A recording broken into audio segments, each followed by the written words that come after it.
Halo, selamat datang di Bicara Bandar episode yang ke-9, season yang kedua bersama saya Arga dari Creative Trader. Udah seminggu, udah lebih hampir 2 minggu saya nggak membuat podcast karena memang kesibukan saya dan saya ada minggu lalu saya seminggu di Bali dan lain-lain. Jadi senang sekali bisa kembali buat podcast hari kali ini.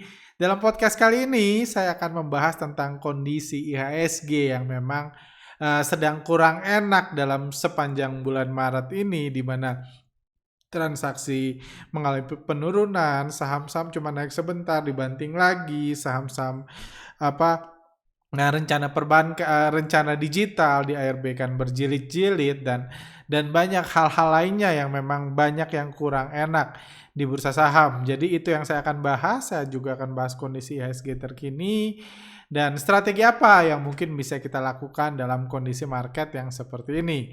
Sebagai investor retail tentunya yang nggak bisa mutusin besok IHSG naik atau besok IHSG turun. Sebagai investor retail kan dalam kondisi ini kita harus siap baik secara strategi maupun secara mental. Juga saya akan membahas tema yang sebenarnya hot minggu lalu, yaitu depresi dalam trading. Seperti kita ketahui ada berita duka minggu lalu di mana ada seorang pemuda dikabarkan seorang pemuda bunuh diri dan keluarga memprediksi dia bunuh diri karena depresi karena mengalami kerugian ketika trading saham. Ini tentunya mencoreng image investasi di bursa saham kita, di mana kita tahu di awal tahun ini di era yuk goreng saham semua orang mengajak orang untuk trading ke bursa. Setiap influencer yang jago masak, yang jago apapun gitu, berbagai skillnya, nggak peduli skillnya apa, skill dasarnya, ngajak para followernya untuk masuk ke bursa,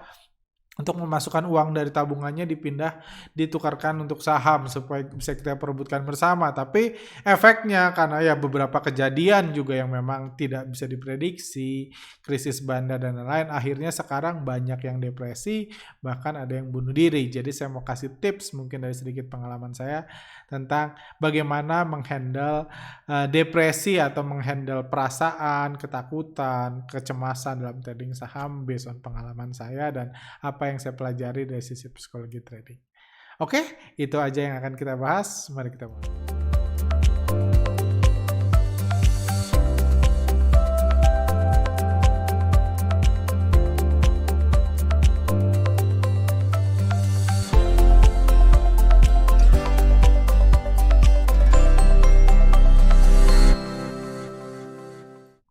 Oke, kondisi IHSG terkini kalau kita lihat ini hari ini, market hari ini, kondisi marketnya pelan-pelan bergerak turun, sempat hijau pagi-pagi, turun, naik lagi, turun, naik lagi, turun, naik lagi, dan IHSG sendiri turun sampai 1,5%. Hari ini cukup besar ketika bursa regional hijau, bursa IHSG merah. Seperti itu. Jadi hal ini menambah kekecewaan, kekhawatiran. Kalau Anda baca di forum-forum saham, grup-grup saham para newbie terutama udah mulai stres, sudah meninggalkan bursa saham, udah nyangkut, ada yang bilang uninstall aja aplikasinya, tunggu naik dan lain-lain. Jadi responnya udah sangat berbeda di awal tahun ketika setiap orang siap menjual apapun dibelikan saham. Sekarang ketika uangnya dia rasa sudah pindah ke rekening orang lain, dia sudah merasakan, waduh nyesal, baru reaksi-reaksi negatif muncul. Cuman kalau bagi saya pribadi, koreksi tentunya sesuatu yang wajar di bursa saham, dan kalau saya disuruh milih, saya lebih prefer koreksi daripada indeks yang nggak kemana-mana. Karena kurang lebih itulah yang terjadi di IHSG sepanjang bulan Maret, bahkan sejak bulan Februari, dimana kalau kita lihat ya IHSG naik turun, asing pun masuk keluar. Sekarang hari ini udah terkoreksi, tentunya ini sesuatu yang at least lebih baik kayak gitu. Jadi kita semua kalau kita harus nunggu adanya opportunity, tentunya kita senang menunggu dan sahamnya mengalami penurunan di masa penungguan kita daripada nunggu dan sahamnya nggak kemana-mana. Kayak gitu. Jadi kalau ada koreksi tentu itu lebih baik, tapi pertanyaannya apa yang menyebabkan koreksi? So far kalau secara foreign flow tidak ada aksi jual besar-besaran dalam penurunan IHSG 1,5% hari ini pun asing cuma jualan 328 miliar. Bahkan kalau dilihat memang saham-saham yang dibandari asing tidak terlalu banyak terkoreksi. Yang terkoreksi justru saham-saham yang dibandari lokal juga dalam perdagangan hari ini. Ini seminggu terakhir kita lihat IHSG ya inilah kurang ya cukup ini turun naik turun lagi gitu, kurang inilah nggak indah lah, jadi banyak koreksi dan banyak yang menyebabkan banyak orang stres. Kalau kita lihat bulan Maret ini awal Maret naik, udah itu turun, libur, turun, dalam berapa 7 hari terakhir itu udah 5 kali IHSG merah. Dalam 7 hari itu udah 6 kali IHSG terkoreksi, hanya sekali IHSG naik. Kayak gitu. Dan juga kejatuhan market 2 hari terakhir ini banyak disebabkan oleh saham-saham BUMN, saham-saham yang banyak dikendalikan bandar lokal. Kalau saya lihat saham-saham seperti perbankan, blue chip besar raksasa seperti BRI, BCA, Mandiri, Telkom itu tidak terlalu banyak seingat saya aksi jual besar-besaran. Saya coba lihat TLKM deh, saya takutnya salah. TLKM misalnya, nah TLKM sendiri posisinya masih inflow, kondisinya masih bagus. Kayak gitu tidak terlalu banyak yang terkorek, tidak ada banyak indikasi koreksi di saham-saham yang dibandari asing. Cuma saham-saham seperti kita lihat tadi Waskita, Adi, kayak gitu memang banyak mengalami koreksi. Antam lumayan, kayak gitu beberapa saham BUMN, kita coba JSMR. Ada banyak koreksi itu di saham-saham blue chip yang sebagian sebelumnya dibandarin asing, sekarang dibandarin lokal, dan atau ya saham-saham yang bandarnya nggak dibandari asing lagi. Jadi itu mungkin ada hubungannya dengan koreksi nanti ada berita tentang BPJSTK. Seperti itu. Dan hal lain yang juga banyak menyiksa para investor retail adalah ARB berjilid-jilid yang terjadi di saham Bank Rencana Digital. Seperti saya bilang, ketika euforia Bank Rencana Digital, saya bilang ini cuma seru-seruan aja. Cuma bandar goreng-goreng aja, kayak gitu. Jangan termakan apa-apa, ya mau ikut silahkan, asal Anda tahu ini cuma seru-seruan. Bandar yang menaikkan, bandar juga yang berhak menjatuhkan kapanpun dia mau. Nggak ada urusannya sama garis yang Anda tarik, nggak ada urusannya sama garis yang Anda tarik, atau laporan keuangan yang Anda baca, atau berita yang Anda baca, nggak ada. Kayak gitu. Dan kalau kemarin baru habis workshop, saya juga jelaskan di kenaikan hampir seminggu terakhir ini udah nggak ada akumulasi. Jadi kenapa bisa ARB berjilid-jilid? Karena bandarnya sudah jualan. Sebelum ARB berjilid-jilid sudah jualan. Ini masih dari weekend kemarin, belum saya update chartnya, cuman seingat saya sih masih mayoritas saham jatuh kayak gini. Kita lihat begitu kompak, ini BNBA, ini Baca hari ini naik ya lumayan, ini BBSI, ini BBHI, ini Denar, ini Befik. Sebagian ini sudah rebound, tapi saya belum lihat ada indikasi akumulasi atas di beberapa saham yang saya lihat. Kayak gitu, AGRS, Bemas, dan lain-lain. Kita lihat di sini apa yang kita bisa pelajari di sini. Memang artinya memang ya ini hanya show aja gitu. Ini hanya show aja. Makanya salah satu yang selalu saya tekankan dalam bandar mau itu jangan percaya harga. Jadi masa stock market 2.0 ini jangan percaya harga saham bergerak karena sentimen. Jangan percaya, yes mungkin ada 1-2, tapi kan Anda dealing sama 700. Anda nggak bisa seuntung itu pas 2 ini memang karena ada sentimen, perusahaannya mau bagus banget jadi beli kebetulan naik. Mayoritas hanya seru-seruan bandar aja. Sudah berakhir ini masa era di mana pergerakan bandar harus berhubungan dengan fundamental. Sekarang bisa naik seenaknya, bisa turun seenaknya. Kayak gitu. Jadi ujungnya kan pada kecewa kan, karena itu yang saya selalu tekankan, sudah tidak ada hubungannya. Kalau Anda mau percaya edukator lain silahkan. Cuman kalau Anda percaya, terus apa efeknya? Kalau Anda percaya naik turun hanya seru-seruan bandar aja, cara bandar cari untung, efeknya Anda akan lebih fleksibel melihat market. Sama kayak para nyangkuters di Antam, di Tins, karena dia anggap naiknya karena Tesla. Ketika belum ada berita buruk tentang Tesla, mereka anggap harus naik terus. Nggak ada urusan. Bank rencana digital, kenapa mereka mau beli di harga tertinggi? Karena mereka ngira naiknya karena bank ini mau jadi digital. Padahal cuma rencana. Seperti saya bilang, bisa rencana digital, bisa rencana tutup. Karena nggak ada urusan. Kalau Anda ngobrol. Jadi Anda lebih fleksibel kalau itu cuma dinaikin. Kayak gitu. Jadi karena seringkali berita itu lebih banyak menghasut. Juga kasus SWF gitu kan. Ketika di pom-pom bilang saham konstruksi itu pakai SWF. Karena SWF dia bakal naik terus. Jadi berapapun harganya dibeli itu yang diinginkan bandar. Padahal kalau Anda pelajari SWF, nggak ada sampai detik ini peraturan SWF, kebijakan dari pemerintah yang mengatakan dana SWF akan dipakai ngegoreng saham konstruksi BUMN. Nggak ada. Tapi kan dipakai buat infrastruktur, dari dulu juga infrastruktur dibangun. Sejak pemerintahan Jokowi, infrastruktur itu besar-besaran. Dananya minjam dari negara lain, ini utang negara dan lain-lain, untung bangun infrastruktur. Sekarang minjemnya pakai SWF, apa bedanya? Bahkan awal minggu ini dibilang meskipun pembangunan infrastruktur waskita rugi 7 triliun tahun 2020. Jadi Anda harus punya understanding. Jangan hanya ketika harga naik, dikasih berita positif, Anda langsung percaya dan anggap selama berita itu masih belum terlaksana, harga akan naik terus. Enggak. Sama seperti Bank Rencana Digital, ada waktunya bandar ngegoreng. Kalau memang jadwal manggungnya udah habis, ya dibanting semua.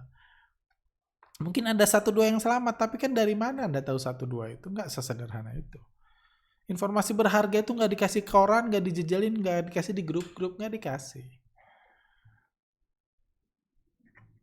Di awal-awal Arto dari 100 digoreng ke 1000, nggak dikasih tahu orang.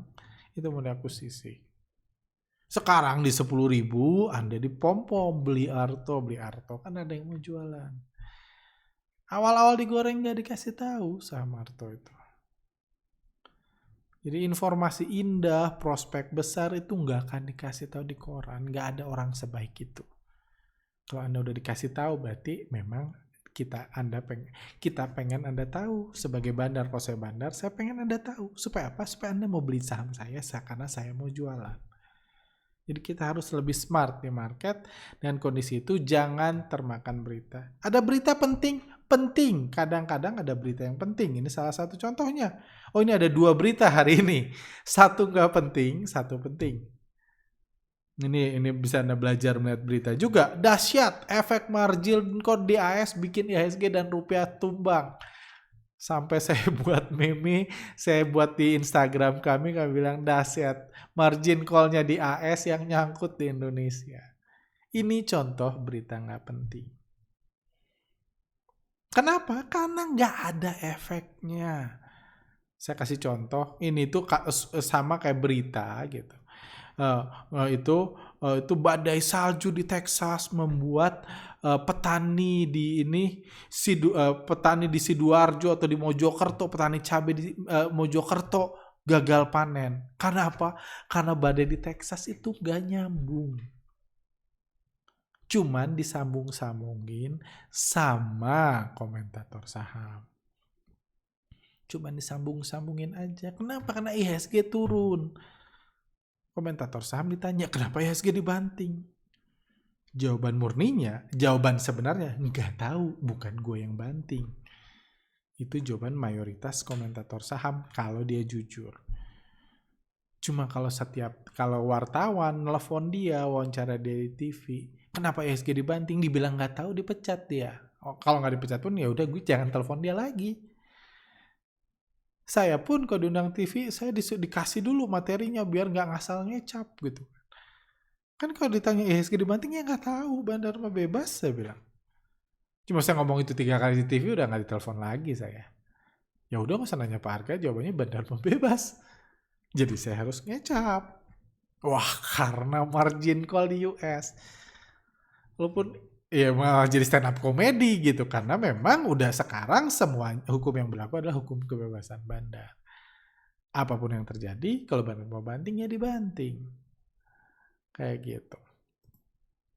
Tapi bukan berarti semua berita nggak penting. Kalau Anda ngerti how the market works, atau how the news itu dibuat, Anda ngerti juga kalau ada berita buruk.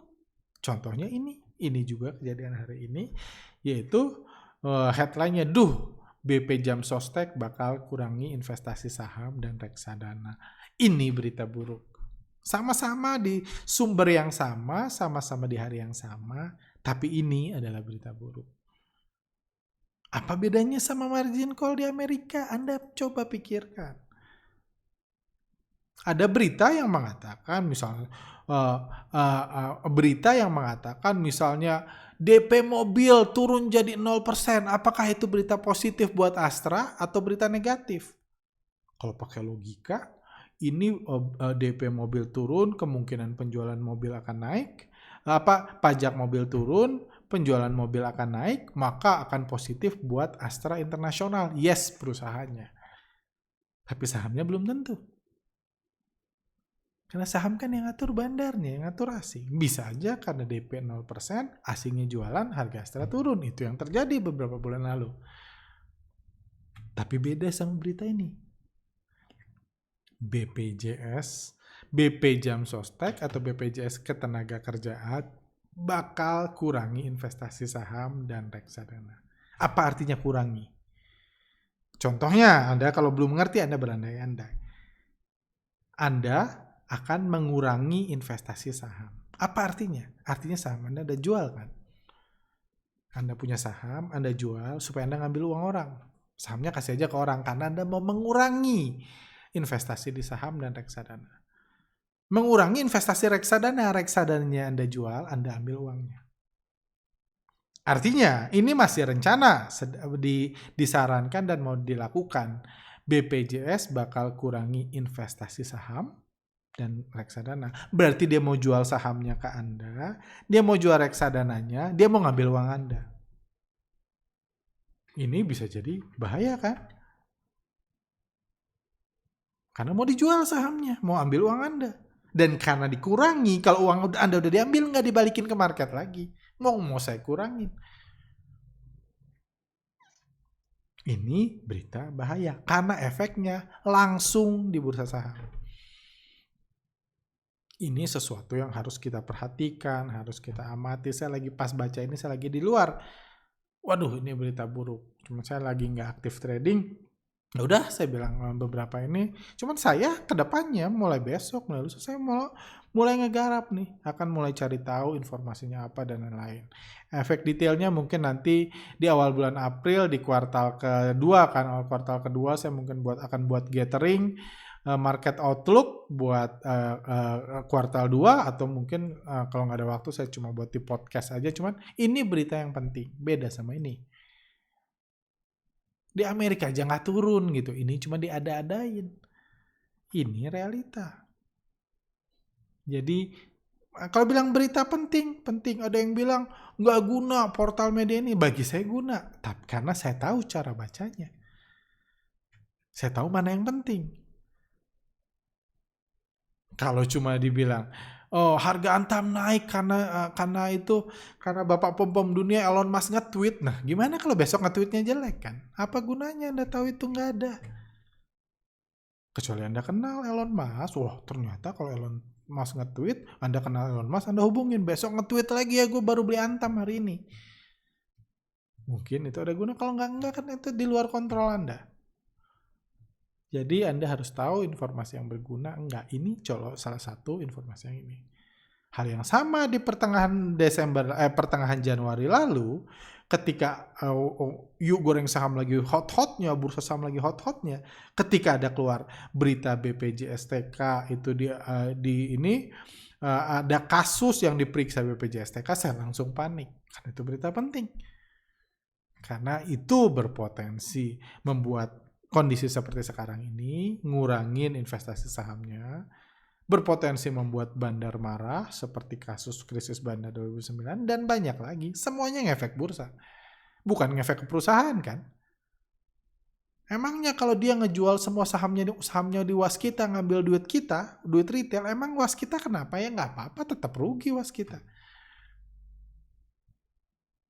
Kayak gitu. Jadi itu hati-hati. Jadi mungkin juga kalau kita berimajinasi liar, mungkin juga ini ada hubungannya dengan aksi pom-pom, aksi influencer diminta untuk meminta ini para investor retail untuk membeli saham BUMN beberapa bulan yang lalu. Influencer kayaknya semangat banget suruh beli saham BUMN. Mungkin ada pesanan karena mereka pengen jual. Kayak gitu.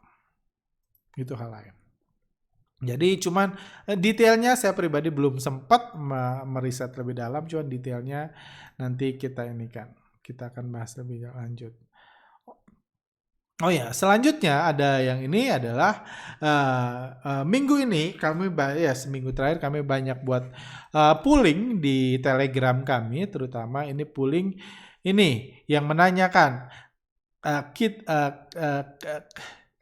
kita tahu IHSG nggak jelas ketika saya typo banget, ketika IHSG nggak jelas seperti sekarang, apa yang sebaiknya dilakukan oleh investor atau trader? Ini menarik, ini pertanyaannya. Ada waktunya liburan, refreshing sambil nunggu bandarnya bergairah lagi. Ternyata ini pilihan terbesar. Waktunya liburan, refreshing sambil nunggu bandarnya bergairah lagi. Ini saya lakukan juga sih, walaupun yang nggak ada hubungannya sama IHSG, nggak jelas sih. Kalau saya memang minggu lalu saya ada urusan bisnis, ada liburan juga di Bali, karena memang sudah direncanakan dari jauh-jauh hari sebelum IHSG nggak jelas. Tapi ini tips yang baik. Saya salah satu yang menurut saya berat jadi trader itu Anda nggak bisa mutusin kapan market sepi. Jadi kadang-kadang dekat lebaran malah heboh. Jadi harus trading dekat lebaran. Kadang-kadang dekat akhir tahun ada tiap akhir tahun ada window dressing. Jadi kadang-kadang harus kerja di window dressing. Kapan waktunya? Ketika market sepi, Anda bisa ini refreshing. Itu ide bagus. Itu paling banyak. Kedua adalah waktunya belajar lagi, mengupdate diri, mengevaluasi kinerja trading di masa lalu. Ini juga adalah saran yang menurut saya sangat bagus. Bahkan saya pribadi milihnya ini. Waktunya belajar lagi, mengupgrade diri, mengevaluasi kinerja trading kita di masa lalu. Itu karena umumnya kesalahan baru akan muncul, kelemahan trading dan lain-lain itu baru akan muncul ketika market seperti sekarang. Ketika market positif, orang pakai metode apapun cuan. Gaya apapun cuan. Monyet pakai trading cuan. Trading pakai apalah metode dukun-dukun yang kayak apa semua cuan kan. Jadi Anda nggak tahu mana yang benar mana yang salah. Misalnya para senior bilang jangan trading pakai margin kayak gitu. Anda nyoba saya trading pakai margin cuan. Justru ketika market seperti ini, kesalahan-kesalahan, nasihat-nasihat, tips-tips yang diberikan itu baru muncul. Beberapa waktu lalu, kalau nggak salah ada haters nge-DM, atau saya nggak tahu dibahas atau enggak, yang ngekritik saya, karena kalau nggak salah di bulan Januari, saya bilang, ini waktunya, bukan waktunya top up, tapi waktunya ngambil uang, keuntungan dari trading, buat menikmati, buat sektor real. Buat menikmati, buat dinikmati keluarga dan lain. Karena trading goalnya kan pengen ngambil uang dari market. Ketika ada uangnya ya diambil sebagian. Saya dikritik bilang, ini kondisi sektor lagi jelek, kondisi market lagi ini, lu bukannya nyuruh trading, malah nyuruh kurangi trading. Di minggu pertama saya ngomong itu, menang itu si orang. Tuh kan benar, harusnya top up. Iya, karena ketika positif, semakin mengambil resiko, semakin nekat, semakin ini, selalu semakin menang. Cuman pertanyaannya, karena berarti itu cuman fokus ini kan. Sama aja kan sama pertanyaannya, mana lebih bagus, trading pakai tabungan atau jual rumah? Beliin semua saham. Ketika naik lebih bagus jual rumah. Cuman pertanyaannya, kalau Anda udah jual rumah Anda, beliin saham, tahu nggak Anda kapan ngejual lagi sahamnya supaya Anda tetap punya rumah? Kalau Anda nggak tahu, ujungnya Anda akan nggak punya rumah ketika krisis jalan. Krisis berlaku. Jadi gelandangan, jadi anak kos, jadi ngontrak. Kalau cuman bahas kasus ketika positif, jauh lebih bagus jual rumah daripada ini. Ketika IHSG naik belasan persen kayak November lalu, jauh lebih bagus Anda jual rumah, jual mobil, segala macam. Hidup ngekos aja, beliin semua Antam, beliin semua BRIS, kalau ngomongnya gitu. Tapi setiap resiko masuk, Anda harus mikir resiko keluarnya juga. Anda tahu nggak kapan waktunya keluar? Kayak gitu. Jadi ini waktunya belajar lagi. Kalau kami di sini karena kebetulan bersamaan dengan perlindungan bandar yang akan mulai dilakukan ditetapkan bulan Juli nanti, kami lagi heboh-hebohnya riset. Saya pribadi lagi heboh-hebohnya riset, lagi buat ini, lagi sibuk lah semua kami di sini. Jadi saya nggak terlalu terganggu market sepi. Saya lihat saham saya masih oke, maksudnya saya biarin. Saya nggak lagi berburu mana nih dia itu saham-saham terbaik yang lagi diakumulasi belum bandar, saya lagi nggak peduli. Saya sedang fokus ke yang ini dan jadi saya sangat bersyukur kalau bisa IHSG-nya turun. Kalau IHSG 1 pun nggak apa-apa. Karena kalau naik saya akan bingung mau trading mau riset. Trading lagi naik-naiknya nih, lagi bagus-bagusnya, bandarnya lagi akumulasi, enak trading. Tapi di sisi lain kalau saya trading berarti saya nggak bisa riset. Juli nggak akan dimundurin. Bandar akan dilindungi sepanjang jam market plus Juli. Jadi ada riset yang harus kami lakukan sekarang. Jadi saya sih happy dalam kondisi ini. Seperti itu. Ada juga yang waktu itu, jadi ini 3 besar pilihan pertama. Yang menarik di sini adalah yang terkecil adalah ganti ke instrumen investasi yang lain yang lagi digoreng bandar. Ini juga saya tipe orang yang seperti itu, nggak harus semua seperti itu, karena pada akhirnya banyak orang yang ganti ke kripto sekarang ngerasa cuan.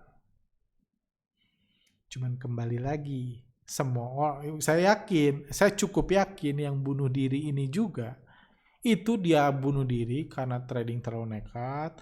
Mungkin apartemennya dijual, mungkin rumahnya dijual karena dia ngerasa saham lagi digoreng-gorengnya, dia masuk, sekarang dia rugi, depresi. Jadi sebenarnya dia belum bisa trading saham, cuman hoki doang. Hoki doang karena pas zaman sahamnya naik dia beli dalam jumlah besar, ketika turun dia bukan hanya nggak tahu kapan waktunya keluar, dia juga nggak siap ketika harga sahamnya rugi, dan akhirnya dia depresi. Ada orang yang depresi pindah ke instrumen investasi lain, ke kripto. Saya nggak menyalahkan orang yang pindah ke kripto. Tapi menurut saya, kalau pindah ke kripto, ketika kriptonya lagi naik-naiknya, Anda nggak beda sama ketika trading saham di awal tahun 2021, akhir tahun 2020 nggak beda. Ketika naik memang semua gampang. Karena Anda nggak kuat trading saham, nggak bisa ngikutin bandar, nggak kuat dibanting bandar, itu alasan Anda keluar dari saham, Anda pindah ke tempat yang Anda juga belum bisa kan. Jadi itu bahaya. Jadi kalau saya pro-nya lebih ini, tunggu aja, kebetulan saya riset, saya happy. Saya nggak pikir ganti instrumen dan lain-lain. Kalau Anda mau ganti silahkan, cuman pastikan Anda tahu bahwa nggak bisa trading saham bukan berarti Anda jadi bisa trading kripto. Anda merasa bisa karena kriptonya lagi naik. Pertanyaannya ketika turun Anda bisa nggak? Karena misalnya Anda gagal di saham karena Anda nggak bisa ngalamin penurunan, Anda nggak bisa menghandle ketika penurunan, Anda nggak tahu aba-abanya kapan turun. Nggak bisa trading saham bukan berarti jadi bisa trading kripto. Ketika semua naik, semua orang kerasa bisa. Oke, dan tentunya dan satu lagi tentang depresi, ini Eh, bunuh diri karena rugi main saham, alasan A loncat dari apartemen. Ini beritanya dari keluarga. Dan ada pertanyaan yang masuk beberapa waktu lalu. Halo Pak Arga, mungkin dari Pak Arga ada saran menghadapi penyebab pertama stres di bursa saham. Sangat berharap bisa dengar saran Pak Arga, pastinya sangat membantu kaum newbie seperti saya. Hei, terima kasih sebelumnya, God bless. Dan waktu itu saya buat polling. Menurut pengalaman Anda, hal apa yang paling membuat Anda stres atau marah dalam trading saham? Saya list ininya, pertanyaan-pertanyaan yang jawab 6.700 orang. Menurut pengalaman Anda dari 6.700 orang ini, apa yang membuat Anda paling stres dan marah dalam trading saham? Menarik, hasilnya mengagetkan saya. Biasanya saya nganggap yang penting-penting itu taruh di atas. Kalau Anda lihat, saya pernah pooling broker retail yang paling banyak dipakai oleh investor retail, pilih. Minggu lalu Anda bisa follow Telegram kami untuk melihat. Link Telegramnya di bawah sini, di link description. Jangan link yang lain karena banyak penipu. Cuma waktu itu, peringkat 1 itu yang paling banyak. Peringkat 2 yang kedua paling banyak. Peringkat ketiga, Kenapa? Karena saya tahu, saya lakukan riset. Yang paling atas itu paling banyak. Jadi saya beranggapan yang paling atas ya biar gampang dipilih langsung deh. Karena saya tahu hasilnya udah tahu. Ini kan saya belum tahu. Cuma saya kira yang membuat orang stres atau marah ketika trading menggunakan uang panas. Ternyata enggak. 6.700 ini yang trading menggunakan uang panas ternyata hanya dikit, hanya 7%. Hanya 7% yang stres, hanya 500 orang yang dia stres atau marah dalam trading karena menggunakan uang panas. Ternyata uang panas bukan masalah besar di bursa saham. Yang kedua, saya anggap saham yang dimiliki orang stres atau ini karena saham yang dimiliki di ARB kan berjilid-jilid oleh bandar. Ini pun udah kami korek beberapa waktu lalu, udah sering kan. Udah sering ARB berjilid-jilid memang buat stres, sehingga nggak bisa cut loss, nggak bisa keluar, dan sangat takut. Dan sedihnya lagi ARB berjilid-jilid itu ketika rebound pagi-paginya di ARB-in dulu. Biar retail cut loss, baru digoreng sama bandar, ketika retail masuk dibanting lagi. Jadi memang udah serba salah. Ada ratusan message ke kami, bahkan di workshop pun ada yang nanya di workshop kemarin, sesi tanya jawab. Kalau udah ARB berjilid-jilid, saya harus ngapain secara bandarmologi? Pertama, harusnya kalau bandarmologi harusnya ada nggak kena ke ARB berjilid-jilid. Kalau udah ARB berjilid-jilid secara bandarmologi harus ngapain nih? Gimana? Apa yang harus dilakukan? Karena harga naik ketika retail cut loss. Jadi ya paling Anda kan nggak enak juga. Ya kalau Anda udah paham bandarmologi, ketika Anda berdoa supaya retail cut loss kan nggak enak. Kalau Anda yang cut loss, nanti barang Anda dijual, bandar naikin. Jadi ya mau nggak mau harus tunggu. Anda nggak bisa nyetop kan. Hanya karena ikut workshop, bukan berarti karena ikut workshop, nih saham ini nggak ARB lagi. Ya nggak bisa. Yang naikin turunin tetap bandar maupun Anda ikut workshop. Anda cuma belajar ngikutin.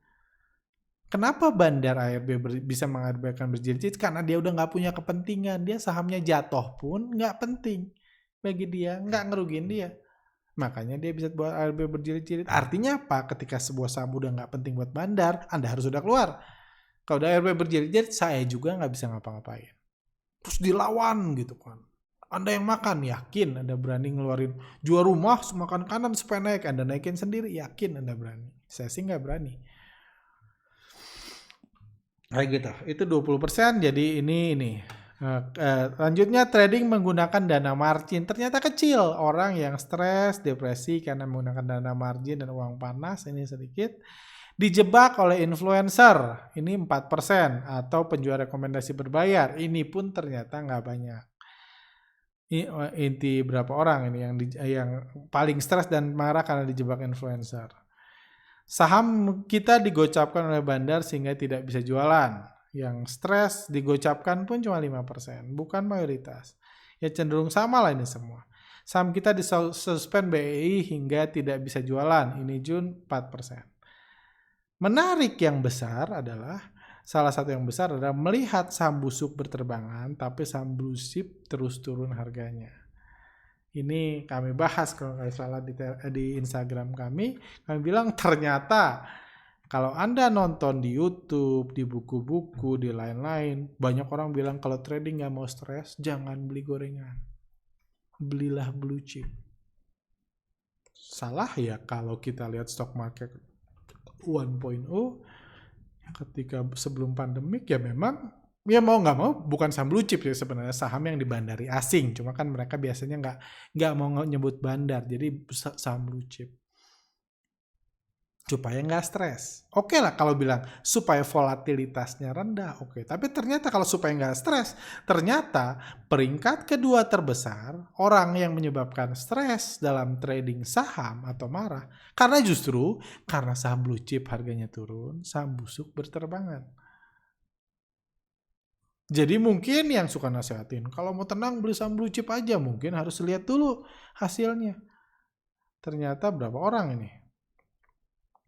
1.646 orang dari 6.770 menganggap yang buat stres justru karena ngelihat saham busuk berterbangan, karena itu era busuk investing seperti saya bahas dalam podcast sebelumnya. Dan saham blue chip justru turun, justru karena dia blue chip, dia beli blue chip, dia stres.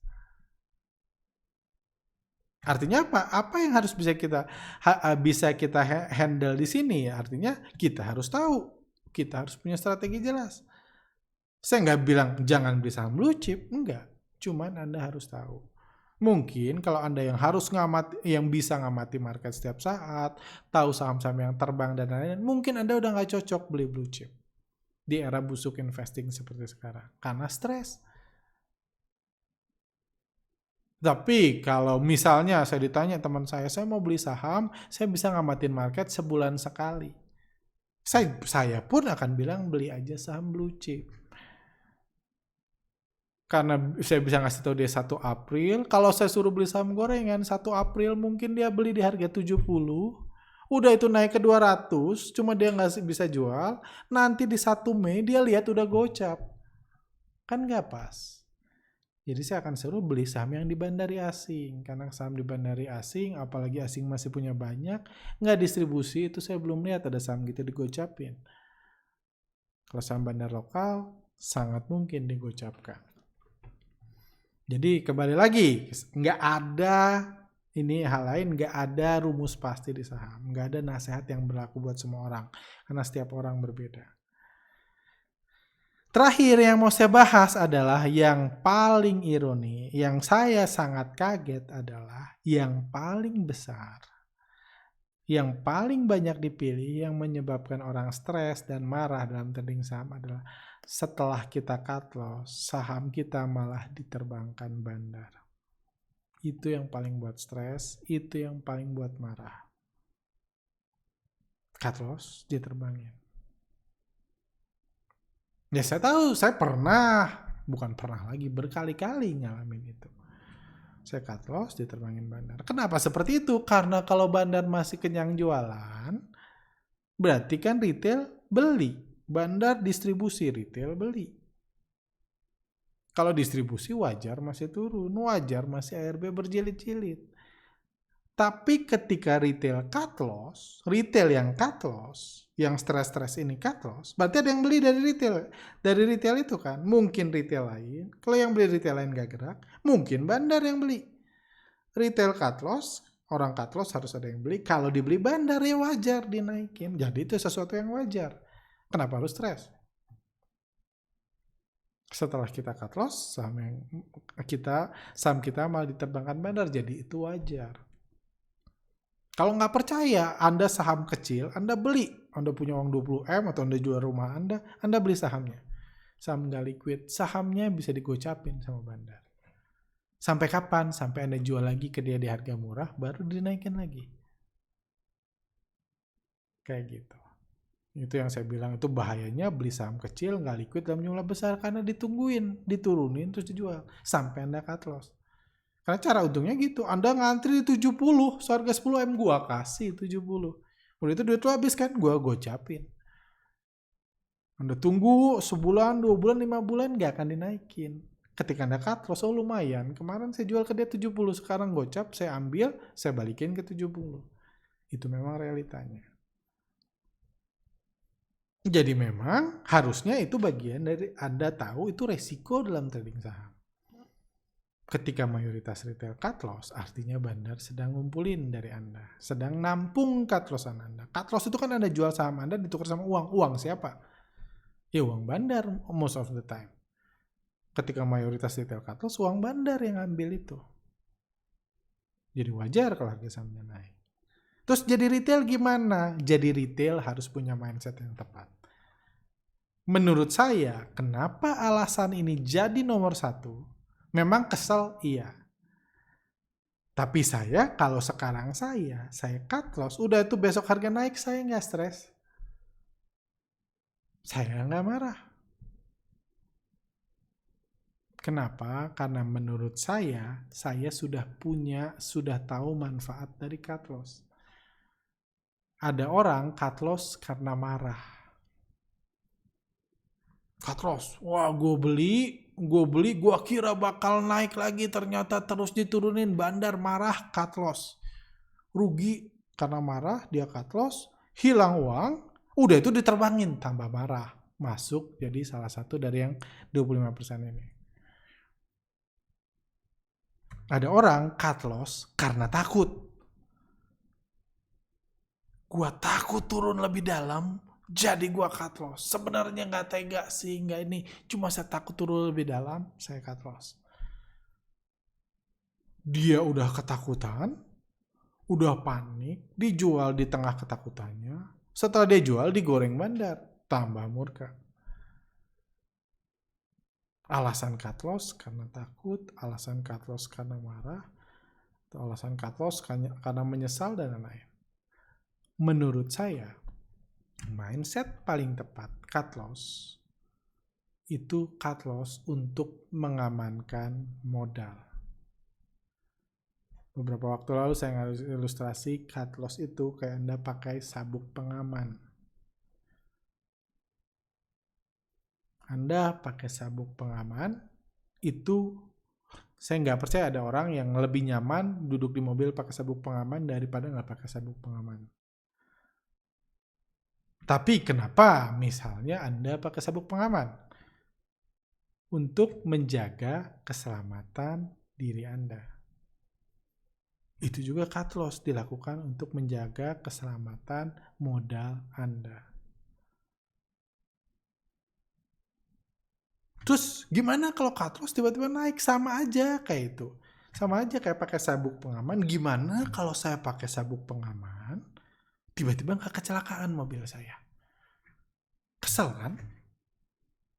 Alasan orang stres naik mobil karena saya sudah 2 tahun pakai sabuk pengaman, saya nggak pernah celaka. Itu kan aneh. Karena orang pakai sabuk pengaman bukan nyaman, bukan untuk happy, bukan untuk cepat sampai. Bukan itu tujuannya. Bukan ketakutan, untuk pengaman. Kalau something bad happen dalam diri saya, something bad happen ke mobil saya, ada yang nabrak, kecelakaan, kepleset mobil saya dan lain-lain, saya ada sabuk pengaman. Begitu juga di saham. Kalau Anda nggak pakai cut loss dan nggak ngerti manfaat cut loss, bisa aja Anda trading 50 kali untung sekali rugi. Tapi sekali ruginya itu digocapkan, delisting, habis uang Anda. Karena Anda nggak punya sabuk pengaman. Orang bisa aja kebut-kebutan di tol nggak pakai sabuk pengaman, 13 tahun nggak pernah celaka. Di hari pertama tahun ke-14 celaka, meninggal, selesai semua kan, sama aja. Untung 50 kali, rugi sekali, ujungnya selesai. Itulah manfaat cut loss, itulah gunanya cut loss. Jadi kalau Anda punya mindset cut loss untuk menjaga keamanan Anda, kalau something bad happen, saya juga udah bahas tentang pain tolerance, kalau Anda punya mindset untuk cut loss, kalau Anda udah cut loss, saya udah milih untuk menyelamatkan diri. Kayak gitu, sama saya sudah milih untuk pakai sabuk pengaman. Nggak nyaman, ya nggak apa-apa. Jangan berharap cut loss happy kan. Cut loss itu untuk mengamankan Anda. Kalau harga naik, nggak apa-apa. Saya memutuskan untuk mengamankan diri saya. Kalau harga naik setelah cut loss, ya syukurlah yang beli. Mudah-mudahan yang beli dari saya retail dan retail untung. Karena kalau Anda cut loss jual ke retail lain dan harga turun, Anda mungkin happy. Tapi yang beli dari Anda kan stres. Menyangkut juga. Ya, anggaplah ngasih rezeki ke orang lain. Jadi perbaiki mindset Anda. Cut loss untuk menjaga keamanan modal, menjaga kewarasan, melindungi modal, supaya Anda tetap bisa trading. Banyak orang yang lihat voting ini, kesimpulannya jangan pernah cut loss. Ya, mungkin kalau jangan pernah cut loss itu berarti Anda hanya tinggal butuh sekali beli saham yang digoreng bandar entah sampai harga berapa dan digocapkan. Setelah itu pada Anda kebetulan beli saham itu, karir Anda selesai. Modal Anda selesai. Mungkin Anda dengan metode nggak pernah cut loss bisa menumbuhkan modal dari 100 juta sampai 250 juta dalam 2 tahun. Tapi sekali Anda salah beli saham di 300, udah itu diturunin sampai gocap, nggak pernah Anda cut loss, nunggu naik, selesai. 250 jutanya balik lagi, mungkin jadi 0. Jadi Anda hanya butuh sekali salah. Makanya sama kayak Anda hanya butuh sekali celaka di mobil. Kalau Anda sekali celaka, selesai semua kan? Makanya orang yang bijak pakai sabuk pengaman terus-menerus. Dan gak harus stres kalau Anda pakai sabuk pengaman gak celaka. Tujuan saya bukan buat kaya kan. Tujuan cut loss itu bukan supaya cuan besar. Bukan supaya kaya. Bukan supaya apa, nggak ada tujuan cut loss untuk melindungi modal Anda, melindungi diri Anda. Sama kayak Anda bayar asuransi, tujuan Anda pakai asuransi adalah kalau Anda sakit, kalau Anda ini. Tapi bayar yang apa-apa. Itu keamanan yang Anda harus harga yang Anda harus bayar untuk mengamankan diri Anda. Kalau Anda bisa punya mindset itu, stres Anda dalam trading akan sangat berkurang. Kalau mayoritas dari Anda yang dengar ini, mudah-mudahan kalau someday kami buat pooling lagi, ini jangan jadi nomor 1. Setelah cut loss, saham kita malah diterbangkan bandar, ini nggak nomor 1. Pertama, harapan saya Anda bisa menghindari keluar dulu sebelum sahamnya dihancurkan bandar. Kalaupun Anda nggak sempat keluar, happen juga ke saya kadang-kadang. Saya nggak sempat keluar, barangnya distribusi udah keburu jatuh, ya saya cut loss, udah itu terbang nggak apa-apa. Karena saya udah salah, saya udah dalam bahaya, saya pakai sabuk pengaman. Selesai, untuk keamanan saya. Seperti itu paling. Mungkin itu aja buat kali ini. Thank you buat rekan-rekan yang itu.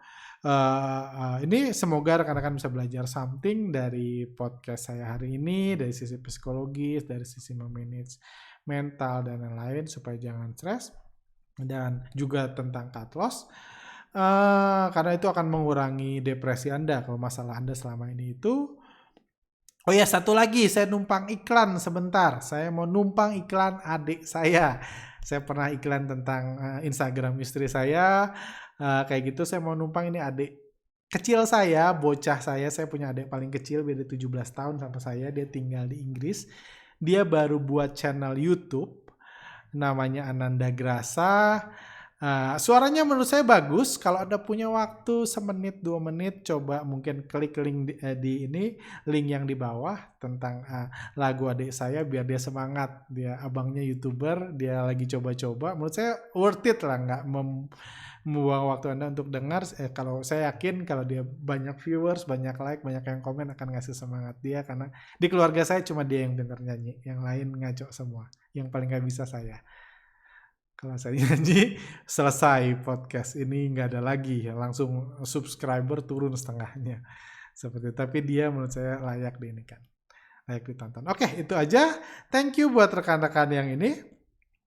Thank you buat rekan-rekan yang sudah nonton. Saya harap Anda bisa belajar something hari ini. Terus semangat, terus hati-hati dengan kasus BPJS-TK. Nanti di awal bulan April saya akan buat market outlook, buat ya sama-sama sharing lah, karena cerita itu masih baru pun saya belum terlalu melihat efeknya apa, belum terlalu riset. Cuman lebih hati-hati dan kembali lagi tenang. Anda bisa pakai waktu untuk belajar, mengupgrade diri dan lain-lain untuk memperbaiki kesalahan Anda, melihat kelemahan Anda supaya ketika market bergerak lagi Anda sudah jadi trader yang lebih baik. Oke, thank you. See you next time. Sehat selalu.